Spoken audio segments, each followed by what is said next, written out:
सक्सेजन के YouTube channel में आपका स्वागत है। आज आपके लिए उत्तर प्रदेश पुलिस कांस्टेबल भर्ती 2024 में आपका जो कैंसिल हुआ पेपर होने वाला है, उसमें जो हिंदी का भाग है उससे संबंधित महत्वपूर्ण प्रैक्टिस सेट लेकर आया हूं। आपकी परीक्षा के नज़रिए से काफ़ी ज़्यादा महत्वपूर्ण साबित होने वाला है। तो सभी प्रश्नों को आप एक एक करके देखिए और कौन से प्रश्न आपको नहीं आ रहे हैं उन्हें कॉपी में नोट कर लीजिए। तो चलिए शुरू करते हैं प्रश्नों को। पहला प्रश्न यहाँ पर पूछा गया, दिग्गज का संधि विच्छेद होगा। तो सबसे पहले आपको समझना है दिग्गज में कौन सा संधि है। तो इसमें आपका व्यंजन संधि है, पहले आप ये नोट कर लीजिए। इसका जो संधि विच्छेद होगा आपका वह दिग प्लस गज। ऑप्शन नंबर बी आपका जो है वह सही हो जाएगा। अगला प्रश्न यहाँ पर पूछा है, निम्न में कौन सा शब्द सदा बहुवचन में प्रयुक्त होता है। ऑप्शन है वधु, आशु, गुरु और साधु।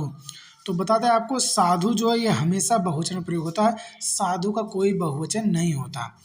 अगला प्रश्न देखते हैं। अगला प्रश्न पूछा गया, सुधा का अनिकार्थक शब्द क्या होगा। तो सुधा का अर्थ अमृत भी होता है और पानी भी होता है। तो ऑप्शन नंबर आपका जो बी वह राइट हो जाएगा।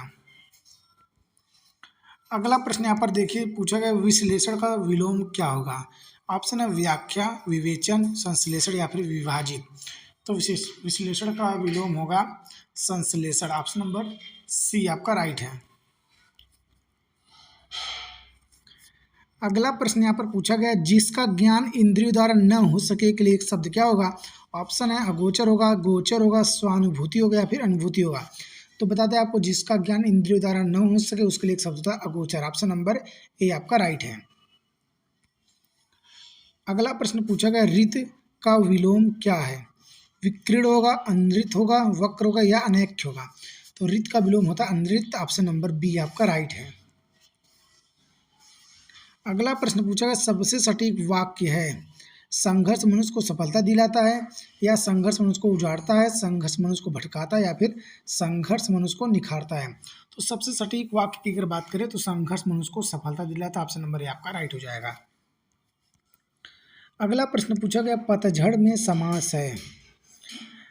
ये प्रश्न बहुत ही आप कह सकते हैं अच्छा प्रश्न है। यहाँ पर पतझड़ में समास की अगर बात करेंगे, अगर आप थोड़ा सा ध्यान नहीं लगाएंगे तो आपका प्रश्न गलत हो जाएगा।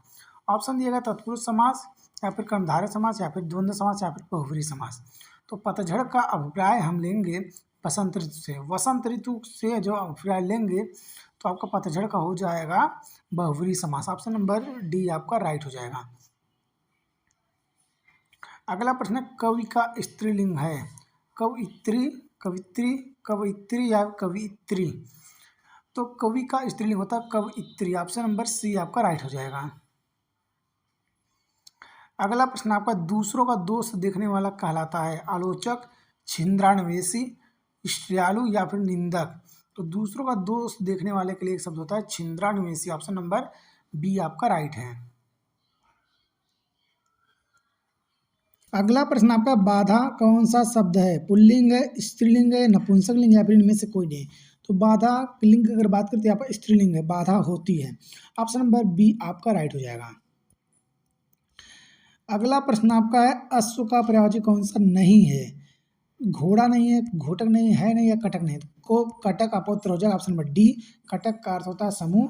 ऑप्शन नंबर डी आपका राइट हो जाएगा। अगला प्रश्न पूछा गया, इत्यादि में कौन सी संधि है। दीर्घ संधि, यड़ संधि, वृद्धि संधि या फिर गुण संधि। तो इत्यादि का संधि विच्छेद अगर आप करेंगे तो इति प्लस आदि हो जाएगा, और ये आपका जो है यड़ संधि का उदाहरण है। तो ऑप्शन नंबर आपका जो है वह बी वह राइट है। अगला प्रश्न है, नाक रगड़ना का अर्थ होगा। नाक में चोट लगना, इज्जत देना, दीनता पूर्वक प्रार्थना करना या फिर चापलूसी करना। नाक रगड़ना का अर्थ होता है दीनता पूर्वक प्रार्थना करना। ऑप्शन नंबर सी आपका राइट है। अगला प्रश्न है, शब्द और विलोम की दृष्टि से निम्नलिखित में से कौन सा विकल्प सही नहीं है। यौवन, वार्धक्य या फिर लोलुप, संतुष्ट या फिर विश्लेषण, विवेचन या फिर एकांगी, सर्वांगीण। तो शब्द और विलोम की दृष्टि से अगर बात करें तो विश्लेषण का आपका यहाँ पर संश्लेषण अगर होता तो आपका सही होता, लेकिन यहाँ पर देखिए आपका विवेचन दिया, तो ऑप्शन नंबर सी आपका यही सही उत्तर हो जाएगा।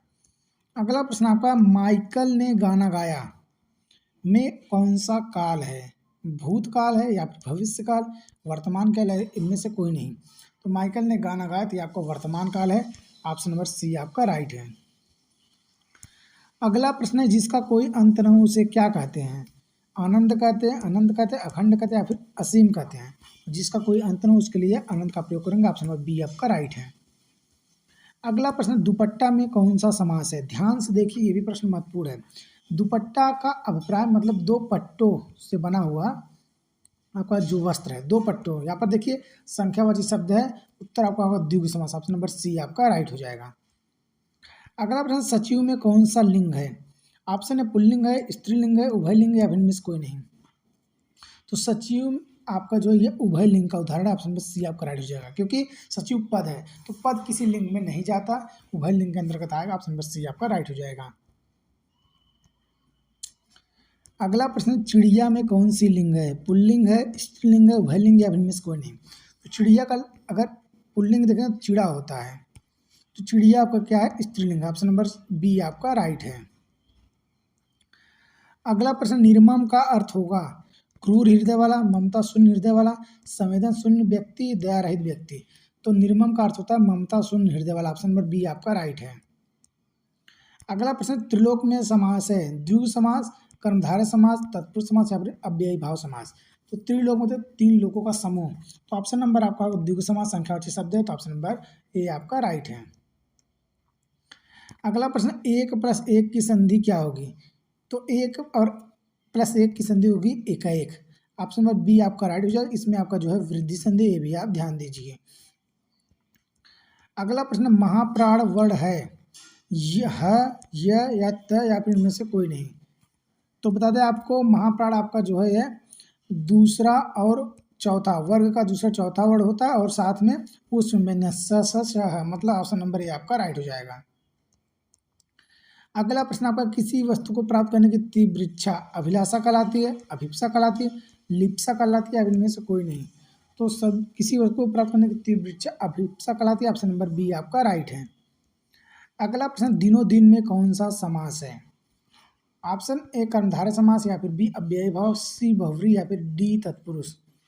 तो बता दें आपको, दिनों दिन या फिर दिन लिखा रहे, इसको आप लेकर द्वंद्व समास ना लगाइएगा। अगर एक ही शब्द दो बार आए हैं तो दोनों का अर्थ समान ही निकल रहा है, तब आपको उत्तर हो जाएगा अव्ययी भाव समास। दिनों दिन, रातों रात, जितने भी एकाएक सभी जो शब्द होंगे ये आपके अव्ययी भाव समास के उदाहरण होंगे। अगला प्रश्न, शाखा मृग में समास है कर्मधारय समास, बहुव्रीहि समास, तत्पुरुष समास या फिर अव्ययी भाव समास। तो शाखा मृग में समास की बात करें तो बहुव्रीहि समास। ऑप्शन नंबर बी आपका राइट हो जाएगा। अगला प्रश्न, अधोलिखित में शुद्धि वर्तने वाला शब्द कौन सा? दधीचि, याज्ञवल्क्य या फिर निवृत्त या फिर घनिष्ठ। तो अशुद्ध वर्तनी की अगर बात करें तो इसका घनिष्ठ आपका जो सही हो जाए, इसका घनिष्ठ होता है। ऑप्शन नंबर डी आपका राइट है। 29 नंबर का प्रश्न है, चंद्रमा और ब्राह्मण के लिए एक शब्द क्या होगा? सोम होगा, द्विज होगा, वर्ण होगा या फिर श्रेष्ठ होगा। चंद्रमा और ब्राह्मण के लिए एक शब्द होता है द्विज। ऑप्शन नंबर बी आपका राइट है। अगला प्रश्न आपका अंतिम पूछा गया, जो स्त्री सूर्य भी न देख सके उसके लिए एक शब्द क्या होगा? विदुषी होगा, अश्लेषा होगा, असूर्यपस्या होगा या फिर शास्त्रज्ञ होगा। तो जो स्त्री सूर्य भी न देख सके उसके लिए एक शब्द होता है असूर्यपस्या। ऑप्शन नंबर सी आपका राइट है। तो एक प्रश्न आपको लास्ट में आपको दिया गया है, कमेंट बॉक्स में इसका उत्तर जरूर बताएं। समास का शाब्दिक अर्थ क्या होता है? हालांकि सिंपल सा प्रश्न, लेकिन आपको उत्तर इसका आना चाहिए। संक्षेप होगा, विस्तार होगा, विग्रह होगा या फिर विच्छेद होगा। तो आशा करते हैं वीडियो आपको जरूर पसंद आया होगा। ये रहा उत्तर प्रदेश पुलिस कांस्टेबल भर्ती 2024 में जो आपका पेपर होने वाला है, उसमें जो हिंदी का पार्ट है उससे संबंधित महत्वपूर्ण प्रैक्टिस सेट। चैनल से जुड़े रहने के लिए अपडेट तक। जय हिंद।